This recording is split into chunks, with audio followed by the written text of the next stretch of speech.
Punta kami din sa spot ng pangulihan ng Gigi Galunggong.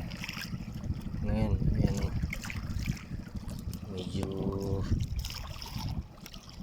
madilim-dilim pa. Hinahanap namin yung buya.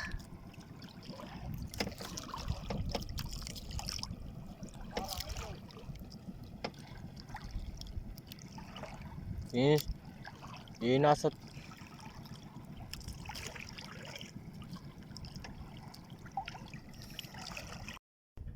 ayan,